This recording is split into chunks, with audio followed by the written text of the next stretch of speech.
Bernie Sanders will soon be hitting the road to promote progressive candidates all over the United States. Now, Ryan Grimm of the Huffington Post is reporting that Senator Sanders is now planning a national tour to give a boost to progressive Democratic candidates and to energize activists in areas of the country where the Democratic Party has long ignored. Now, this is according to sources familiar with the planning, talking to Huffington Post. Now, details of this tour are still being worked out, but hey, look, it's not like there's a shortage of places to go. There's a lot of places to go, and he's planning to do so, and that's awesome. Now, as Grimm points out, there are special elections across the country that were initially presumed to be easy Republican wins that are now turning into very fierce contests. So there are elections going around in different parts of the country right now to replace Republicans. Now, these places were considered normally safe, but with the fallout of the Republican Party, the unpopularity of Donald Trump, a lot of these special elections are now becoming contested where Democrats might be able to pick up some seats in places where they don't normally win. So, for example, Atlanta, Georgia, right? Now, there's a Democrat named John Ossoff. Now, he's competitive in a race to replace HHS Secretary Tom Price. Now, Republicans have just recently started spending a lot of money. They've literally dumped millions of dollars into this new race. So, very, very interesting. They don't normally dump in a whole lot of outside money unless this starts to get very competitive. So, we'll see. Now, you also have Montana, Democrat Rob Quist. Now, Rob Quist is apparently a populist bluegrass legend. Now, he's up against a tech mogul from New Jersey in what could end up being a very close race, even though national Democrats have so far been staying very clear. They haven't been putting money into these races. Now, the lack of involvement, Grimm writes, in the race suggests Washington Democrats don't believe the Montana race is winnable. But a survey conducted in March by Global Strategy Group, obtained by the Huffington Post, finds that independents widely favor Mr. Quist. It also found that when voters learn positive information about both Quist and his opponent, the race becomes a tie. Now, before knowing any information, Quist ended up trailing by about roughly 10%. I'm sorry, 10 points. So it turns out if you get the message out on populist candidates and you explain what they're actually for, it turns out people like it, and because people like progressive ideas. Now, this is what frustrates me to no end about the National Democratic Party. Now, I'm not talking about the local parties. I'm talking about the National Democratic Party. See, what they do is that they give up on places without even trying. They don't even attempt to try anymore. All they focus on is national races, and look, all politics is local. So, and the other thing that frustrates me is, look, their ideas, democratic progressive ideas, they are popular among the American people. That's why Quist, he's a populist, and it turns out he's tied with a Republican in Montana. In Montana, of all places, which is considered, oh man, Democrat never win in Montana. We could never win there. No, you could win there if you actually paid attention. And that's why Republicans are having to put more money into these local races. Because like, oh my God, we have a progressive challenger? Oh my God, this guy's actually a populist and he's not a corporatist? Oh my, that means he's got a chance. We've got to crush him, crush him, crush him. And here's the Democratic Party and the national scene sitting there with the thumb up their ass. What? No, we'll never win. We'll never win. We're not going to waste any resources. We're just going to decide to lose at the national level. Losers. Absolute losers. God damn. Now, look, there are other winnable races here. For example, you have Wichita, Kansas, home of the Coke Industries, right? Now, there's a race right now to replace CIA Director Mike Pompeo. And it's actually turning out to be a very big contest. Republicans, again, when you start to see a challenger, a progressive or a Democratic challenger in these places, here comes this flood of outside money. And of course, it's Republican Koch brother money coming in and trying to crush these Democrats that actually have a chance, that actually run on populism. Isn't that amazing? Now, you also have Democrats in South Carolina. Now, they're looking to replace they're looking to get into that seat that Mick Mulvaney has actually vacated. So that's an empty seat. Democrats are making a play for it. Now, unfortunately, it hasn't received a lot of attention. That is considered a long shot. But you know what I say about that? Run anyway. Just because there isn't a guarantee of winning doesn't mean you shouldn't actually go and try. You should absolutely try.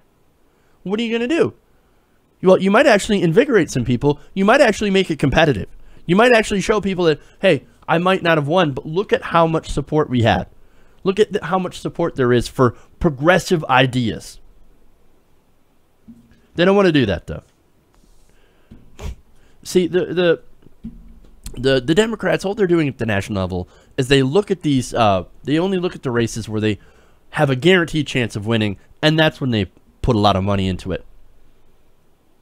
Or they look at races where there's a Democrat versus a progressive, and they, of course, put all the money in favor of the corporatist centrist Democrat, the establishment candidate. Well, we saw that a lot. They have no problem spending vast quantities of money to destroy a progressive. But when it comes to these places where a progressive could win, where a Democrat could win against a Republican, no, we're going to keep our money to ourselves. We're not going to do anything about this. We're not going to try to win this race. Bunch of losers. Is your entire reason to just lose to Republicans? To make us think that we've got some sort of choice? Oh, what can I do? The Republicans were probably going to win there, so we just gave up. We unilaterally disarmed. Is that what we're doing? Is that what the Democratic Party's about? Being the party of losers? I can't stand them. I can't stand weak Democrats. I can't stand the National Party. Look, there are progressives in different places that will actually support these candidates. Not all of us live in LA or New York. I'm in Michigan, okay?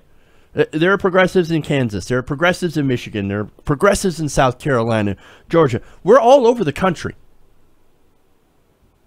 And just because of, and look, because there is a majority of Americans that believe in progressive priorities.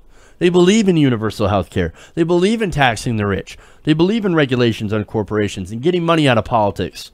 The National Democratic Party, though, they'd rather unilaterally disarm. No, we're not going to run in these races. No, we're going to sit this one out. Losers. Look, I'm not saying every election can be won by a progressive. Of course not. But Democrats might actually be able to win in some of these places if they run in a populist message. If they actually run in these places. And they actually put forward these policies that a majority of the American people actually want. Bernie Sanders is a proof of that. Okay, this is a guy that can go to places like McDowell County and win. He can win over Trump voters. Okay, he can get them to cheer for Medicare for all, for renewable energy. I remember that discussion at the last town hall with a Trump voter. Worked in the coal mines all his life. Hey, you know, if you found a job, he asked him, if you found a job that had better pay than working in the coal mine, would you give up the coal mine? Absolutely. If it were in renewable energy, would you give up the coal mine? As long as it had the good pay and benefits, absolutely. We'd give it up in a heartbeat. It's about jobs. It's about the economics of the issue. You come in there with a better vision, with a progressive vision that takes care of everybody and makes sure that everybody has a good job, you're going to win. You're going to win. But again, these national Democrats, they don't understand that. They don't even try. The country is progressive. America is progressive. America is not establishment. We are not in it for the status quo. Most Americans are not super right-wing. Like everybody seems to think over in Washington, in that Washington bubble, in the New York bubble, in the corporate media. They all think everybody's super conservative. We're not. If you pay attention to the goddamn polls, you would find out where the American people actually sit on a majority of issues. And it is not conservative. It is not hard right. Even Donald Trump ran on some progressive priorities, getting rid of TPP, getting rid of the corruption in Washington. He added to the corruption, but he ran on getting rid of the corruption. But you don't get it. You don't get it. Why? Because you're not progressive. You're a corporatist. And in America, we hate corporatism. We think corporations are not people. They're not human beings. And we don't want their money influencing our politics. But you love that. You love taking that money. Give me more of that corporate cash. Sign my paychecks. And I will lose for you. That's the current Democratic Party. That is not in line with the majority of the American people. The Democrats, stop losing. But they don't want to stop losing because their donors pay them to lose. Now, real progressives, they don't need the donors. They can win without taking corporate money. And even if they don't win, because it's not a guarantee. But if they don't win and they get real close, like we've seen in a couple of previous races, they can prove that these seats that the Democratic National Party thumbs their nose at, oh my God, we can never win here. No, you could win here if you actually tried. And if you could actually at least make it a competitive seat. That's why Bernie Sanders is out there right now. That's why Bernie Sanders has scheduled this trip. That's why he's going out to these places. To prove to everyone that progressive ideas can win in Montana, can win in Georgia, can win in Michigan. Hey everybody, thanks for watching this video. If you want to see more like this, please hit the subscribe button below. And if you want to support truly independent progressive media, please consider becoming a patron at patreon.com/TYTNation.